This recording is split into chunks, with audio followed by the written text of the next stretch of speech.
a muralha vai cair. Cala-se. Existe muralha na vida da gente que não cai falando, ela cai em silêncio. Existe muralha na vida da gente que não cai jogando dinheiro, prata, ouro. Existe muralha na vida da gente que Deus trabalha pela gente quando a gente se cala. Falar em Deus trabalhar pela gente, escuta o que eu vou dizer agora. Empreste o teu ouvido. Eu ainda tenho minutos para dizer o que eu vou dizer agora. Eu já falei que eu nasci no lar evangélico. 2 anos antes de eu nascer, Deus usou pessoas para falar com a minha mãe. E Deus usa uma mulher e fala: eis que o teu 7º filho será diferente de todos os teus filhos. A minha mãe já tinha 5 filhos. Para a profecia cumprir, a minha mãe precisava ter mais 2 filhos. Na verdade, a minha mãe precisava ajudar a mulher para a profecia cumprir.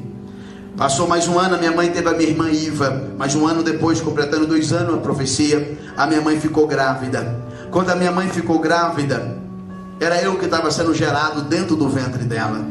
Eu era o 7º filho. Segura com atenção o que eu vou falar. Quando a minha mãe estava com 3 meses de gravidez, meu pai, senhor Joaquim de Souza Melo, chegou na minha mãe com 38 anos de idade, acariciou a barriga da minha mãe. E depois de acariciar a barriga da minha mãe, ele fala assim: esse é o nosso 7º filho, é o nosso filho da promessa. O nome dele vai se chamar Ivo. Eu não vou conhecer ele, mas as nações vão conhecer. Quando meu pai termina de falar essas palavras, ele acariciou a barriga da minha mãe, fechou os olhos e ficou ali parado. Depois de alguns minutos, a minha mãe foi mexer com ele e viu que ele estava duro, paralisado. Minha mãe mexeu o pulso dele estava parado. Para surpresa, meu pai morreu ali, com 38 anos de idade. Meu pai, os médicos não descobriu a causa da sua morte, deu causa inexistente, não sabia o motivo. Ele partiu para a glória, partiu para o andar de cima, lá para a glória. Mas ele deixou para mim uma palavra profética. Eu não tive o prazer de chamar um homem de pai, eu não tive o prazer de conhecer um homem como sendo meu pai, mas o meu pai deixou para mim uma palavra profética, uma palavra de cremos, acreditarmos. Segura aí para você entender. 6 meses depois foi o dia do meu nascimento. Quando eu nasci, muitas pessoas foram ver o menino da promessa, o menino que Deus usou a profetisa para falar, usou meu pai para falar. A casa encheu de pessoas, segundo a minha mãe falando, encheu de pessoas, e foi maravilha, muita bênção de Deus. 3 meses depois do meu nascimento, segura aí,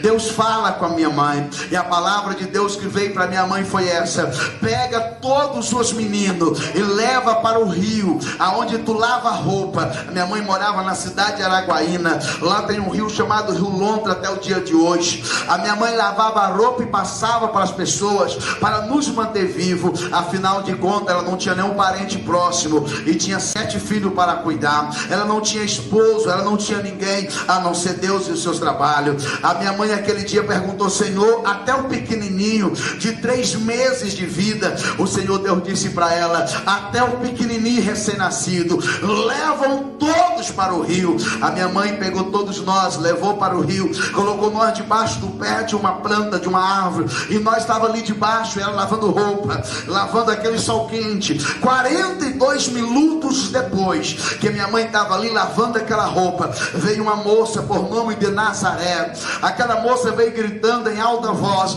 é Bíblia, é Bíblia, é Bíblia. A minha mãe parou e disse: sim, Nazaré, fala o que houve. Ela disse, com as lágrimas nos olhos: irmã Emília, a sua casa queimou. Queimou a casa, o celeiro e o jipe que o seu esposo deixou. Acabou, está tudo queimado. Naquela hora minha mãe queria estar no teu lugar. Queimou, não ficou nada. A casa da minha mãe ficou esse aqui, o chão limpo. Acabou, não tinha mais celeiro, não tinha carro, não tinha nada. A minha mãe se viu na cinza, e minha mãe era líder do círculo de oração há 7 anos seguidos. E quando aquilo acontece, as lágrimas tomam conta da minha mãe. A minha mãe tinha muito motivo para perguntar a Deus: aonde tu está? A minha mãe tinha razão para questionar e perguntar: Deus, cadê tu? Eu nasci no lar evangélico. A minha mãe tinha razão para dizer isso. E aonde tu estás agora? Tirou meu marido, não tem nenhum parente. E agora tirou a minha casa, tirou tudo de mim. Mas a minha mãe não murmurou, ela não reclamou, ela não chorou, ela não xingou. Chorar ela chorou, mas ela não reclamou. Ela dobra o joelho, sai daquelas águas, ela dobra o joelho, levando os dois braços para o céu, o rosto cheio de lágrimas, o corpo molhado de suor. Abre a boca, naquela hora parece que eu vejo um diabo pertinho dela dizendo: murmura, essa muralha tu não vai conseguir passar, essa muralha tu não vai conseguir penetrar e passar do outro lado, aqui tu vai morrer no pé da muralha, murmura. Mas naquela hora a minha mãe abre a boca e fala: Deus, obrigado pelo Senhor ter me escolhido para ser provada entre tantas pessoas. O Senhor achou graça em mim e me escolheu para a tua obra, me escolheu para ser provada. Às vezes hoje tu machuca a tua unha, tu já está murmurando contra Deus. A cabeleireira errou o corte, tu já está chorando. Alguém falou uma palavra, tu já quer desviar. A minha mãe perdeu tudo, mas não negou a fé em Deus. Você faz uma campanha, a campanha não deu certo do jeito que você queria. Eu vou sair da igreja, essa igreja está fria, esse povo não importa comigo. Deus está dizendo: será que não é você que está precisando santificar ao Senhor? Em vez de só querer algo em troca. Naquele dia minha mãe não blasfemou, não murmurou. Ela abraçou com cada um de nós e disse: Deus, obrigado. Tenho 24 anos de idade, tem 7 filhos, e tu guardaste os meus filhos. Comprou uma lona e na cinza do seu lote, aonde era a sua casa, ela fez um barraco de lona, e ali nós moramos. 17 dias depois, manhã missionária, igreja pastoreada pelo saudoso pastor Francisco Bueno Fico, que já partiu para a eternidade, mas deixou para nós um legado e uma história. Pensa num homem de caráter e de respeito. 17 dias depois desse acontecimento, a minha mãe estava ali dentro da igreja, manhã missionária. Ela parecia uma mamãe ratinha, entrando com eu num braço e os 6 meninos agarrados atrás na saia dela. Na hora de fazer um apelo para mandar donativo para alguns lugares, alguns países, a minha mãe não tinha nada para doar fisicamente, em espécie, em dinheiro. A minha mãe me colocou dentro de uma cestinha feita de taboca. A minha mãe me levanta para cima no corredor da igreja, lotado de gente, e levei ela. E os meninos, meus irmãos, atrás. A minha mãe chega lá na frente, no corredor, e chega diante do altar da igreja, aonde tinha 4 obreiros, 2 da direita e 2 da esquerda, com os lençol para receber os donativos, roupa, Bíblia. As pessoas iam colocar para enviar para os missionários. A minha mãe não tinha dinheiro em espécie. A minha mãe me coloca dentro de um daqueles lençóis, e minha mãe me oferta como missionário. Quando a minha mãe está me ofertando ali, um obreiro olhou para ela e disse: tira esse menino daqui, que menino não é oferta. Mexeu com a pessoa errada. A minha mãe era mineira, baixinha, com 1,55 m de altura, mas pensa numa mineira valente. A minha mãe abriu a boca e disse: não toca nele e nem fala com ele, porque ele é de Deus. Eu entrego ele no altar da igreja, porque eu sei que ele nunca vai desviar da presença do Senhor, se ele está sendo entregue no altar da igreja.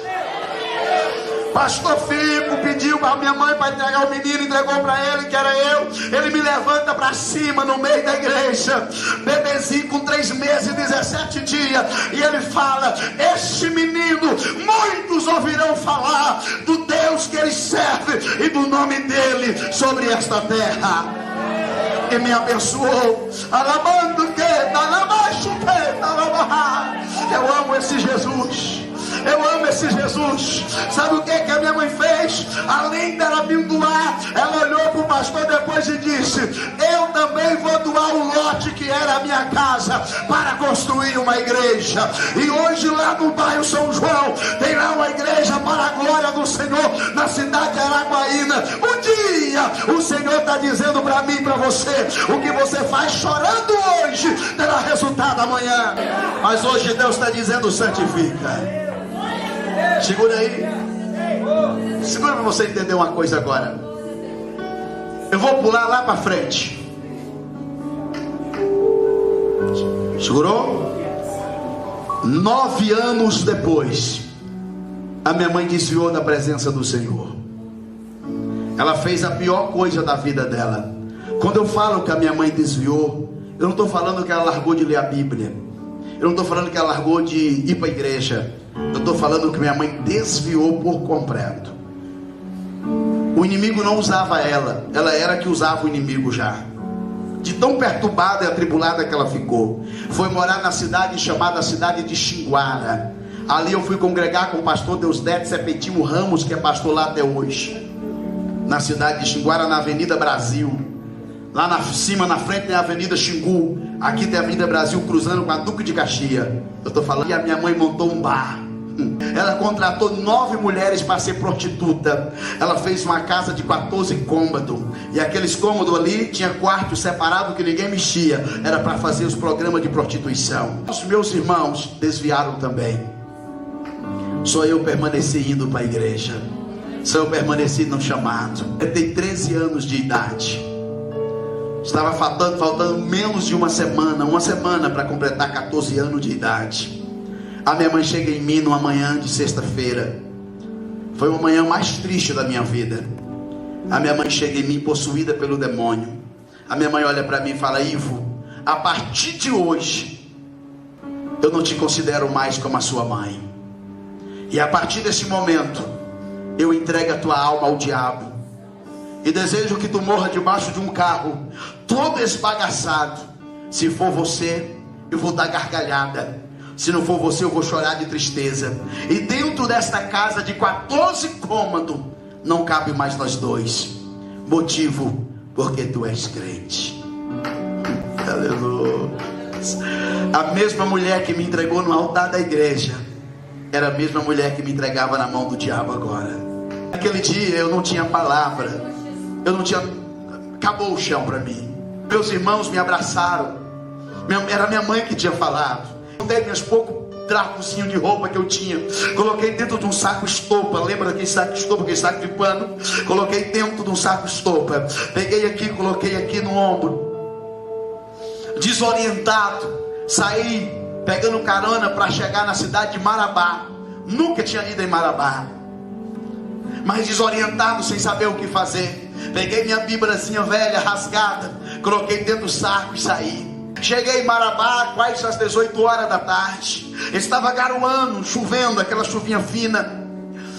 Chego na Marabá velha, vi uma igreja, a placa de uma igreja. Encostei, todo feliz, todo alegre. Por desde o princípio, eu aprendi que a igreja é para acolher as pessoas que precisam. Eu aprendi que a igreja é para dar pão ao faminto. Eu aprendi que a igreja é para dar cobertor ao que está descoberto. Eu aprendi isso desde quando eu nasci.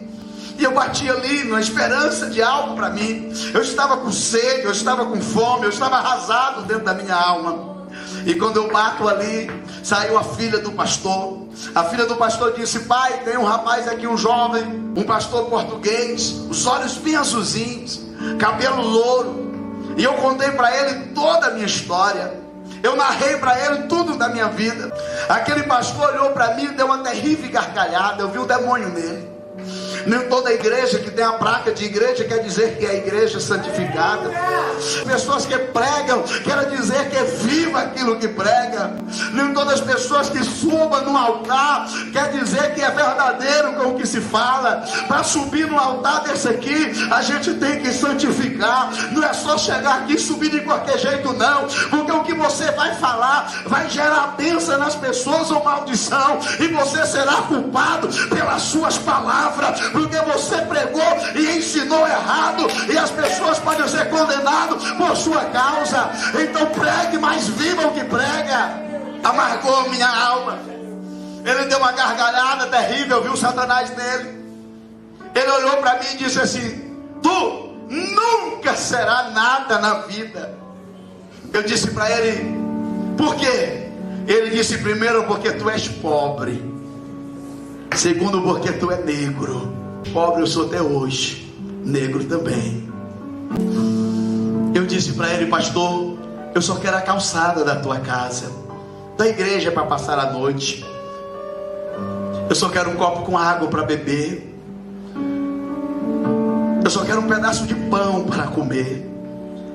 A resposta dele me assombrou.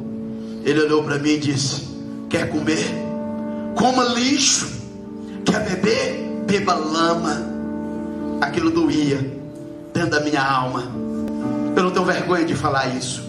Foi o que eu passei. Dormi, durma debaixo da ponte, aonde é o teu lugar. Tu é preto, negro, não vai longe. Tu vai, negro só serve para roubar, matar e amanhecer com a boca cheia de formiga. Vai de Deus sair. Eu sempre fui atrevido. Eu acho que esse foi a minha grande razão de Deus me usar. Eu olhei para ele e recitei Isaías 61, versículo 7 e versículo 9. No lugar da minha vergonha e decepção, eu serei exortado, o Senhor me exaltará, e o Senhor me dará dupla honra, e a minha posteridade será conhecida entre as nações. Um dia, pastor, o Senhor me verá. Ele olhou para mim e disse: vá que se dane. E eu fui, saí daquela casa em lágrimas, chorando. Fui morar debaixo da ponte. Não tenho vergonha de dizer que naquele dia eu comi um pedaço velho de banana e um pedaço velho de abacate que veio rolando pela enxurrada, e bebi a água, a lama da enxurrada. Eu não tenho vergonha de dizer, foi o que aconteceu comigo. Aquilo doía, aquilo ardia na minha alma, aquilo me queimava por dentro. E eu perguntava: Deus, tu me ama? E o Senhor dizia: eu te amo. Cada um de nós tem uma história. Cada um de nós tem uma luta, tem uma vida, tem uma muralha, tem um Jordão na frente, e nós precisamos santificarmos para passarmos esse Jordão. O dia amanheceu, parou um carro na frente, 3 rapazes, e aqueles rapazes de boa presença, de boa aparência, olharam para mim e disseram: ei, garoto, você quer um lugar para morar? Eu disse sim. Pensei que era a solução dos meus problemas, mas era o começo das minhas lutas. Quando eu disse sim, eles falaram: tudo isso agora você tem a partir deste momento. Precisa fazer uma coisa para nós. Eu disse: o quê? Ser piloto nosso. E eu disse: moço, mal sei pilotar bicicleta, eu não sei pilotar avião. Ele disse: não é isso não. Aí mostraram umas trouxinhas de cocaína, de droga, e disseram assim para mim: é só para você ir nos pontos e entregar. Você terá casa, terá comida, você terá roupa limpa, terá lugar para banhar. Naquela hora eu abaixei a cabeça, e quando eu abaixei a cabeça, eu tinha que dar uma resposta. E eles disseram: o que foi, jovem? O que foi, garoto? Eu disse para eles: eu não posso. Você renuncia ontem, será vitória para você amanhã. O que você renuncia hoje será conquista tua amanhã. José renunciou à mulher de Potifar, levou ele a ser governador. Jó renunciou a blasfemar contra o diabo, levou ele a ter a virada das posses. O Senhor teu Deus está dizendo: Jefté renunciou a brigar com seus irmãos, fez dele o que, pastor? Um grande vencedor para governar os seus irmãos. O Senhor está dizendo que você renuncia hoje, o Senhor te abençoará amanhã. Eu disse: eu não posso. Eles olharam para mim e disseram: o quê? Você não tem condição de negociar, rapaz. Garoto, você não tem condição de negociar. Você não tem pai, abandonado pela mãe, rejeitado pelos homens. Você não tem nada. Eu disse: mas eu não posso. Aí o segundo disse assim para mim, o segundo jovem: diga para mim qual é o motivo que você não pode. Deve ter um motivo muito forte. Eu tinha que dizer do meu Jesus, não tinha outro. Eu abri a boca e disse: porque eu sigo a Jesus. Jesus Cristo. Aí eu enchei o peito, eu ergui a cabeça, olhei firme e disse: porque eu sirvo a Jesus. Eles olharam: cadê o teu Jesus agora? Numa hora dessa você vê o diabo te aplaudir, zombando de você, te humilhando. Quando pergunta: cadê o teu Jesus agora? E com os olhos cheios de lágrima, mas com o peito para frente, cabeça erguida, eu disse: ele está vivo, ele está aqui. Aleluia. Todas as vezes que eu falo isso, é como se eu estivesse vivendo o mesmo momento. Eu sinto meu corpo doer, porque eu vejo as mesmas cenas, mas eu tenho convicção da bondade de Deus na minha vida. 2 dias depois, Deus deu para mim um jovem por nome de Anailson. Anailson também foi abandonado pela sua família, porque a sua mãe arrumou um padrasto, e o padrasto disse que não queria ele lá porque ele era crente. O Anailson pediu a bênção da mãe, a mãe abençoou e ele foi. Mas o Anailson evangelizava, o estômago vazio, mas não deixava de falar de Jesus. Deus deu para nós de presente uma irmã por nome de Maria de Lourdes, conhecida como Irmã Lourdes. A Irmã Lourdes nos adotou e nos dava quentinha, não levou nós para a casa dela, mas dava comida para nós todos os dias. Um dia, a Irmã Lourdes chamou nós para ir na casa dela, e ela chamou nós para capir o lote da casa dela, capinar o quintal. E mas o Anailson foi, todo sujo, fedendo, mas com a alma cheia de Deus. E nós estávamos lá com a enxada capinando o lote. De repente parou na frente da casa da irmã um carro. Dentro do carro uma madame top, chique. Aquela madame bate palma, a irmã Lourdes sai. A madame pergunta: é aqui que mora a Lourdes, Maria de Lourdes? A irmã Lourdes fala assim: eu vim aqui porque fiquei sabendo que a senhora cura as pessoas. A irmã Lourdes disse: eu nunca curei ninguém, mas o meu Jesus cura. A madame disse: pois eu quero que você vá em casa. Eu tenho uma filha que foi desenganada por mais de 50 médicos. Ela tem 17 anos de idade, tem uma bactéria que tomou conta dela, e ela pesa hoje 34 quilos. Está só os ossos e a pele. A irmã Lourdes disse: eu posso levar alguém? A madame disse sim. A irmã Lourdes sai lá fora e grita: Anailson, venha. E nós lavamos as mãos. O Anailson com a botina velha suja, fedendo. Eu com o cabresto velho, com a chinela, tentando emendar o cabresto com a presilha, com um pedaço de prego, porque tinha arrebentado. E nós saímos lá fora fedendo mesmo, sujo, cabelo cheio de coisa velha, tudo fedendo mesmo. Nós estávamos podres. E quando nós arrudeiamos que fica na frente da madame, um carro top de linha, a madame olhou para a irmã Lourdes, a madame olhou para mim, olhou para o Anailson. E a madame disse assim para a irmã Lourdes: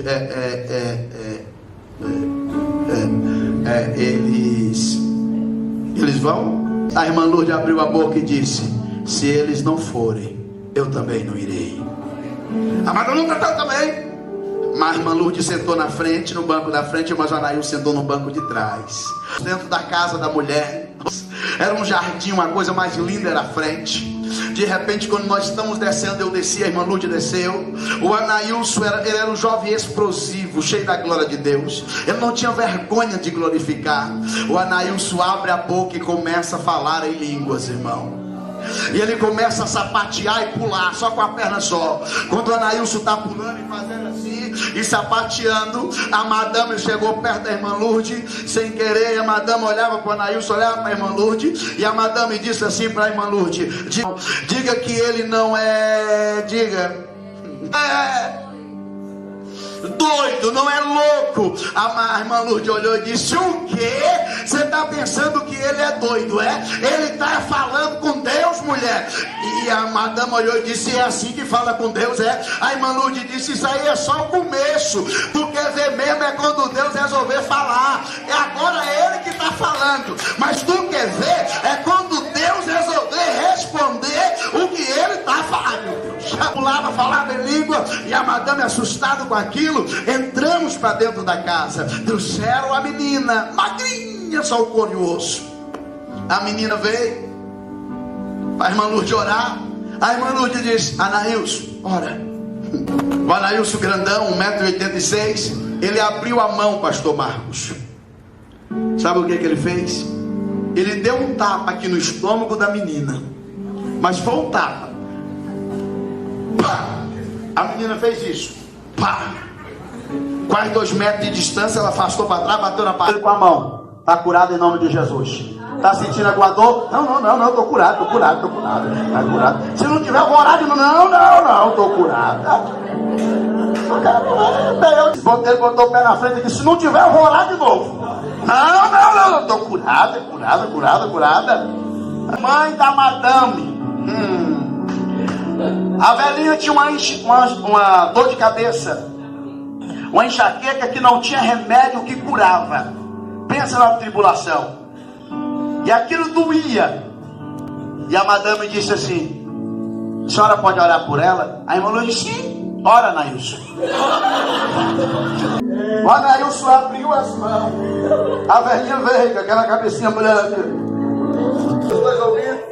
Ele abre aqui as mãos. A mulher colocou a cabeça e ele fez isso. Está curado em nome de Jesus. A velhinha saiu meio toca assim, querendo cair. A filha dela agarrou ela, a madame. E ele disse: está sentindo alguma dor? Se tiver, eu vou orar de novo. Não, meu filho, olha, ó, tu tá mexendo agora, olha, ó. Quando eu mexia, parece que estava meus miolos, estava tudo saindo, agora tá tudo ok, ó, tô voltando, tá doendo, não, vou orar agora. Não, tô curado em nome de Jesus. A parte melhor aconteceu. O Anailson, todos estavam ali tudo em paz, agora vamos embora. De repente o Anailson abre a boca e fala assim: tinha uma barreira, Josué tinha uma muralha na frente. O Anailson abre a boca e fala assim: Deus está me revelando. Essa casa tem mais uma pessoa que precisa do milagre. E essa pessoa está enferma numa cama e eu vou orar. A madame entrou na frente: não tem não. E o Anailson: tem sim, porque Deus me revelou. A madame disse: não tem, porque eu sou a dona da casa. E o Anailson disse: tem, porque o Senhor é o dono de tudo. E a madame disse: não tem, porque é eu que moro aqui. E o Anailson disse: tem, porque o Espírito Santo me revelou agora. E ficou: tem, não tem, aquela briga. A briga foi acrescendo. E eu encostei perto da irmã Lúcia assim: eu não vamos entrar nessa guerra. E o Anailson foi para entrar dentro da casa. A madame agarrou no braço dele para entrar para dentro das salas da casa e disse assim: ei, tem sim. É o meu marido, há 11 anos. Meu marido chamado Jerônimo, há 11 anos, na 7 curva indo para Brasília. Ele capotou a caminhonete, quebrou a coluna em 3 lugares, ficou paralítico da cintura para baixo. Ele não tem mais movimento algum. Tem pessoas que cuidam dele pela manhã, pelo meio-dia, pela tarde e pela noite. Ele está lá dentro de um quarto. E o Anailson diz: eu vou orar para ele agora. E a madame disse: lá tu não vai. E o Anailson: eu vou sim. E a madame: não vai. E eu vou. Não vai, eu vou. O Anailson rasga para dentro da casa e eu mandei a irmã Lúcia atrás. Afinal de contas, nós tínhamos que defender que era nosso amigo. Nós chegamos juntos, não podia deixar embora só. Rasgamos atrás dele e ela rasgou para cima do sobrado. Lá quando subiu a escada, foi ligar para a polícia para dizer que tinha invasores invadindo a sua casa. E o Anailson correu, chegou lá onde estava o seu Jerônimo. E eu, mas a irmã Lúcia junto. Aí ele olhou e falou assim: seu Jerônimo, o senhor crê que Jesus te cura? Ele abriu a boca e disse: eu creio, meu filho. Por isso eu gemi alto, para que vocês escutassem o meu gemido. Quando vocês oravam lá, eu senti queimar aqui dentro. E eu sabia que a minha esposa não ia deixar vocês virem aqui. Ser um homem enfermo que não ser curado, a mulher morre, filho, logo. O Anailson abre a boca rápido e disse: olha, seu Jerônimo, a tua mulher está ligando para a polícia, eu vou orar para o senhor rápido, o senhor vai andar agora. Foi tudo rápido. Pegou a Bíblia, leu o versículo, dobrou o joelho. Olha como é que o Anailson era audacioso para orar naquele tempo. Ele abriu a boca e disse: Deus, aqui quem fala contigo é teu servo Anailson. Olha a audácia dele para falar. Não confunda a minha voz com ninguém. Ouça-me, porque eu santifiquei para que tu faça milagre. Terminou a oração, ele ficou de pé, olhou para o seu Jerônimo e disse: seu Jerônimo, eu vou contar de 1 até 5. E o senhor vai levantar daí e vai sair andando. Ele tinha convicção no que falava. Eu não tinha não, mas ele tinha. Mas a irmã Lourdes estava lá como intercessor. Era nós mesmo que estava na frente. E ele não ficou contando não, foi rápido. É 1, é 2, é 3, é 4, é 5. Levanta, seu Jerônimo. Rapazes, irmão, colocou o seu Jerônimo de pé, parecendo um boneco. Deixa eu ficar aqui nessa frente aqui, um do lado, outro do outro. O seu Jerônimo sem perna, sem força para botar a perna no chão, está aqui parecendo um boneco. Aí são os 2 rapazes arrastando o seu Jerônimo. O seu Jerônimo não andava nada, os rapazes aqui arrastando. E o Anailson na frente. Anda, seu Jerônimo! O seu Jerônimo arrastado, os rapazes andando, arrastando a perna dele mole. De repente o seu Jerônimo ali parado, o Anailson apelou. O Anailson abriu a boca e disse: eu falei que o senhor vai andar em nome de Jesus. Solta ele agora!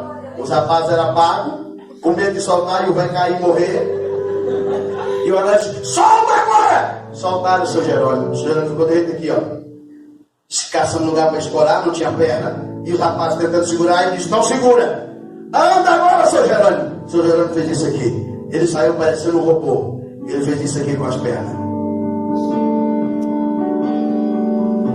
Eu estou falando do que eu estava lá. Ele fez isso aqui com a perna direita, as mãos tremendo. E a perna dele tremendo, ele fazia isso aqui arrastando o pé. Parece que ia cair. E ele foi se arrastando, pastor Marcos.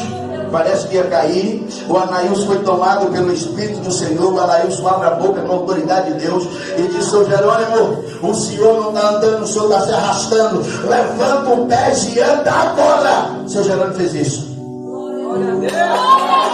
Para a glória de Deus, seu Jerônimo andou na sala, na cozinha, na varanda, em cima e embaixo, correu para um lado e para outro, andando, pulando e correndo para um lado e para outro. Sabe o que aconteceu?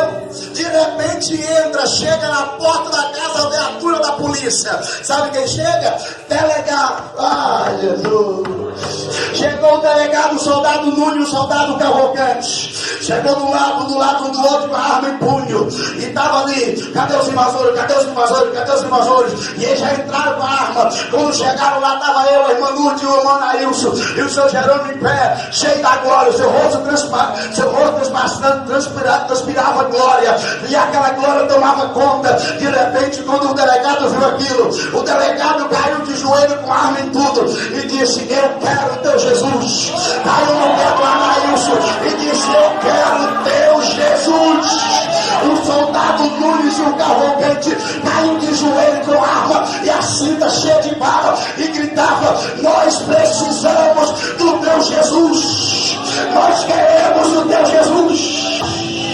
A madame, o seu Jerônimo dobrou o joelho nos pés do Anailson e disse: eu quero teu Jesus. A filha veio, dobrou o joelho e disse: eu quero teu Jesus. A sogra do seu Jerônimo, a mãe da madame, dobrou o joelho e disse: eu quero teu Jesus.